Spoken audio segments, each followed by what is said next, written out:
What's up guys, it's Chad here from Very Big Plums Fishing. I've taken a day off in the week to come fly fishing over Chequertree in Beverston, and it would appear the lake is semi-frozen. Yeah, ice everywhere, nice ground frost. They're saying that should clear because the owners just put the aerator on, but this is the first time this year I've seen a frost, so I'm going to have to fish where it's defrosted.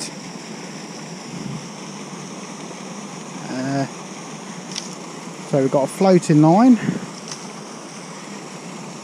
tail Montana, and a black rubber leg daddy, and we have clear water there.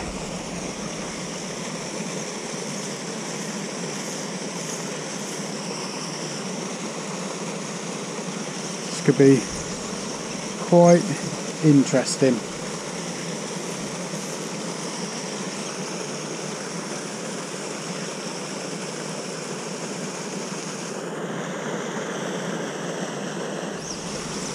Old Scientific Angler GPX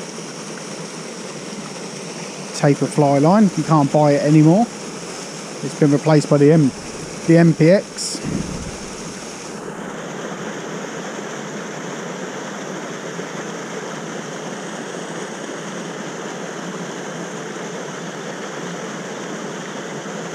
Got two very heavy flies on here, the Montana and the rubber leg daddy, so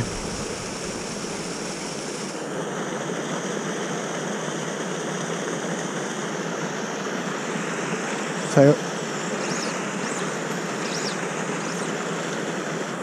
we go. Quite an aggressive taper, this GPX.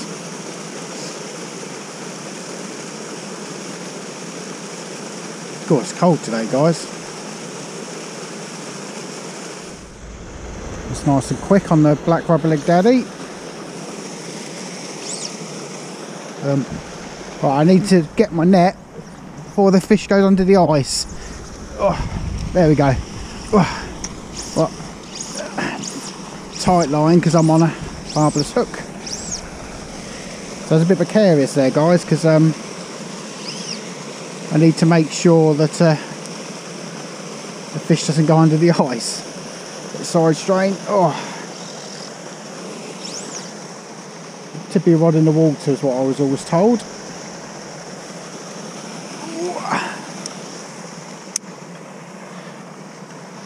That was a really nice bite. That was a really nice take.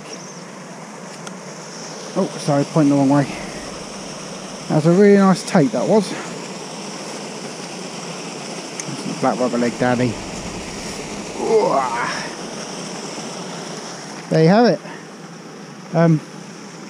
Right, I normally try and release these in the water, but it's bloody ice everywhere, so I'm gonna have to just pull out the water.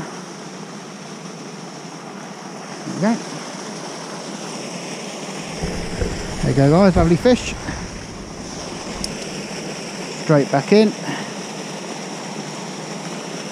and gone.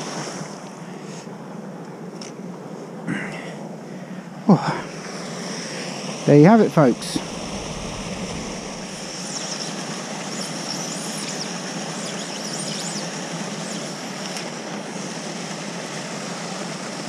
There you go.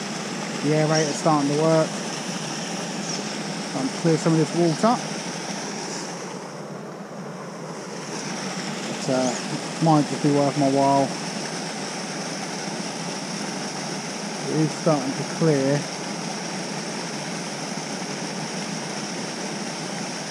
So the problem is those little bits are still there. If I play a fish under it, could slice my leader. I don't really want to be leaving flies and trout, even barbless flies really, if I can help it. Right guys, we're on two bloodworms. We've got a yellow on the dropper, and on the point got a nice heavy lead wrapped Martin Williams stalking apps. Let's give it a go and see what happens, because these can just be drifted around in the current, because those legs are going to be wiggling away enticingly, and every so often a little tweak from me.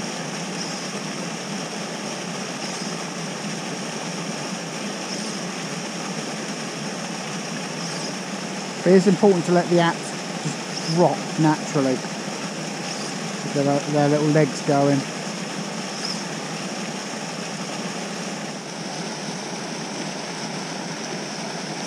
Oh, hello. That's a bit better. That was quite a bit deeper there, folks.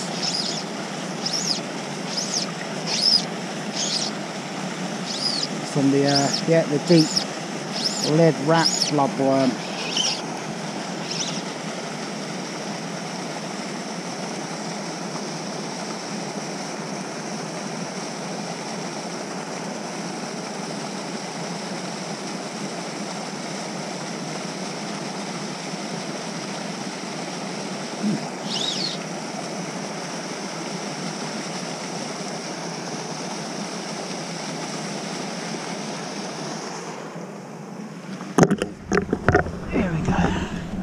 So I might be able to actually net him from the swim area now.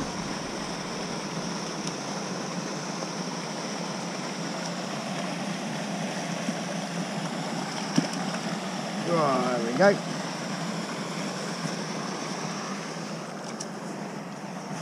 So because of the ice, I can't actually put him down where I want to put him down, so I do have to lift him out of the water today, which is something I don't really like to do. There we go, straight out, marvellous.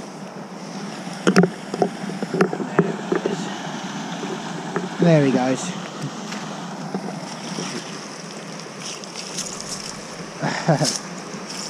It's icy, folks. I think it might be coffee time. Just want to start the bleeding camera up.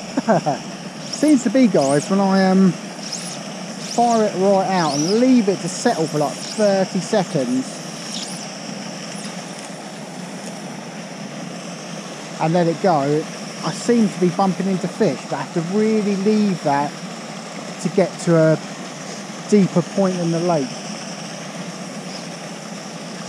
I mean, generally these small still waters, my experience says that this aerator will attract fish. Just what I've experienced over the years. So I know when Rockbourne puts the aerators in the summer, you can see all the fish there pretty much in the same area of it. I think they just sit there expecting food to be passed their way. I suppose if there's you can't really compare a still water to a natural feeding of fish, but if you want to go that route, I suppose the fish would sit facing upstream, waiting for particles of food to be kind of brought their way in the current of the river. So there we go, nice. There's not many still waters in southeast Kent. Still waters. The closest one which I would entertain fishing is Tenterden from me, and Beverston, as you've seen videos there.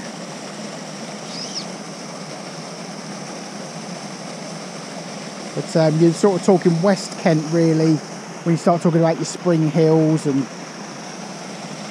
brick farms and places like that. I'm not really in a great part of the country for a hobby. But I love the hobby so much that I make the best of it for what I've got. I'm prepared to travel because I love the sport so much. I'm getting lots of action on these bloodworms, guys. I'm really quite doing quite well. There we go. Hey, God, no, not under the ice, you slag. Sorry. Out you come, you slag. Get out from the ice. Come on, in you come. That's a really pretty rainbow. Look at the spots all the way up on this one. Right, That's a nice fight considering I'm using a 7 weight for the fish of that size as well. Come on. Out you come. There we go. And away, no problems whatsoever. Rat bloodworm really sink for 20 seconds or so and bring it back. Seems to really be doing the business. That's an awful cast there. I don't know what I did. I'm ending the line. Go and grab my coffee in the Barry Big Plum's recommended Contigo cups. They keep your drinks warm for up to 6 hours. Not endorsed, guys, it's just what I use. And it's bloody freezing. It's good to have a nice warm drink. Oh. Right, I've bought the last couple of backs slow, so I'm going to strip this one. I found the bloodworm, it's the fluttering legs that do it, so when I strip it, I give it a few strips, then I stop. Watching the tip of the line for any movement.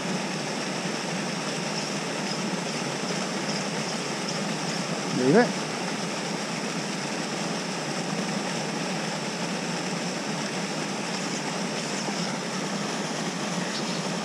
There we go. Seems to be working a treat. I like that bloodworm.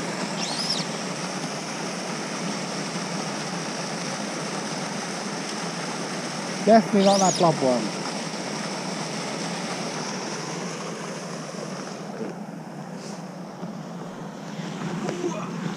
Ah, I lost him. Dang it. Oh well. So there you go, guys. That's a completely clean break. That's, I think he must have drawn me into a little bit of ice, and it's a slice of line.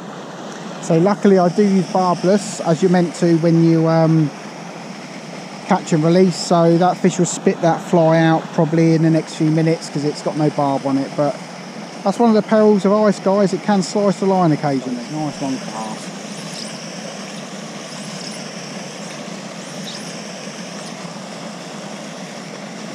Look at that. I'm not a very tidy caster, folks, and my technique is not perfect, but I can get distance. That is one thing I can get. And it's not all about distance, I know that. Sometimes the fish are literally 10 feet out, but I'd rather be able to cast a long distance and be able to cast a short distance and being able to cast a short distance, not a long distance, if you know what I mean. Harry. Know what I mean? I grew up with Frank Bruno. Read his audiobook as well, listened to his audiobook as well, very interesting. There are quite a lot of issues with mental health over the last few years, but Frank Bruno seems to be one of those guys who does seem to be quite a nice chap. I know he's done a lot for charity and stuff over the years. I was actually on the hang, guys.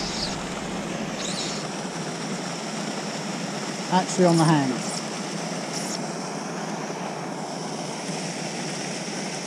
I'm fishing a stalking black rubber-legged daddy on the point, and I got a tiny size 14 Ian bar candy blob on a drop, and he just come and smashed the blob. I saw it all visually. There's no tweak on the line, I literally just saw the fish engulf it.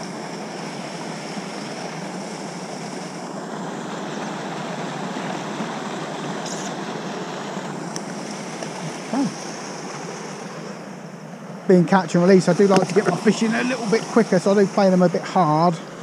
But I think it's important. So if it continues to fish like this, I'm either going to change my flies up on the setup up a little bit and prolong the day, or I'm going to catch my 8 fish, maybe maximum 10. There you go, another pull. And I'm going to call it a day.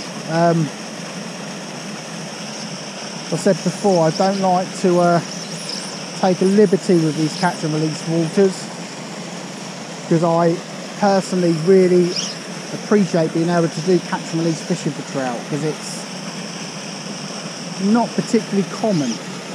A lot of places only do catch and kill, and if everyone takes liberties with the number of fish they catch,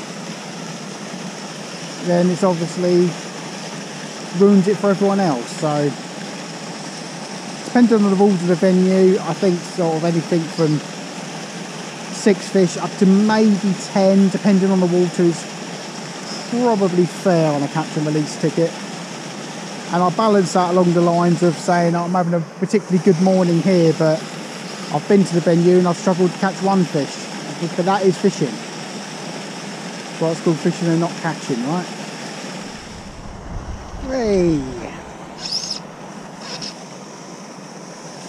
I've got a humongous on the point. Oh!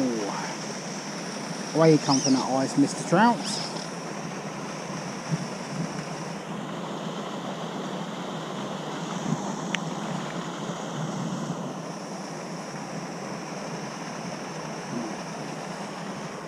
Okay.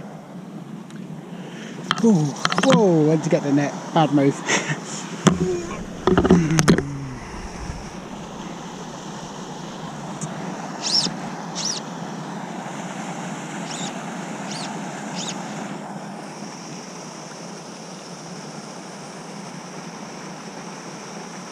Right under the bleeding ice. No, no, no, no, no. Oh.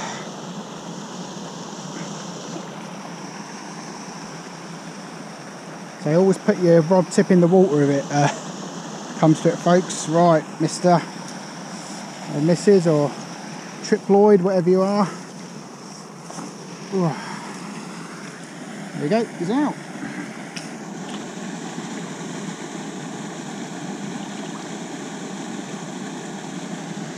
And he's gone.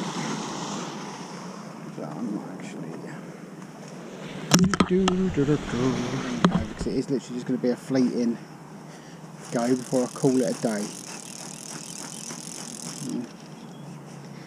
Oh, bloody hell.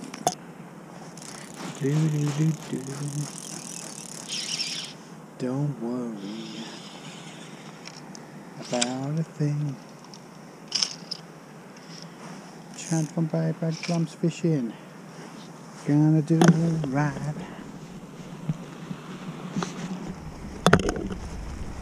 Don't worry about a thing.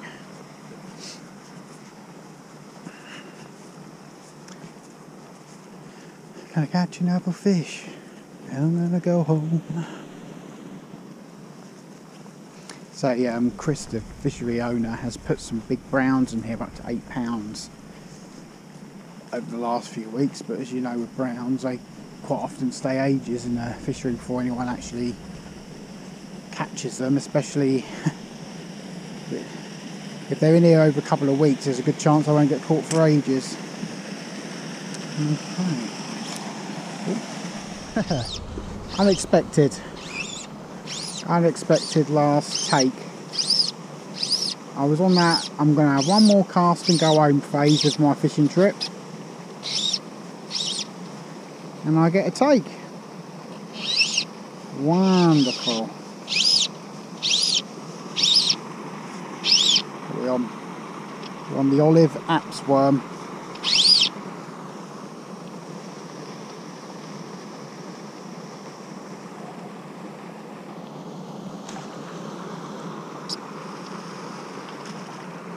This has definitely been a little bit deeper today than the last couple of trips here.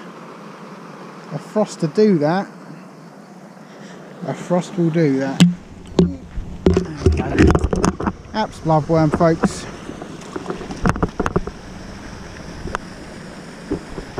Have one in the net. Right. I think that's probably good night Irene for me. I probably had 7 or 8 fish, so I think it's got to be about time to call it a day. Wanted that bloodworm, didn't he? There we go. another fish released.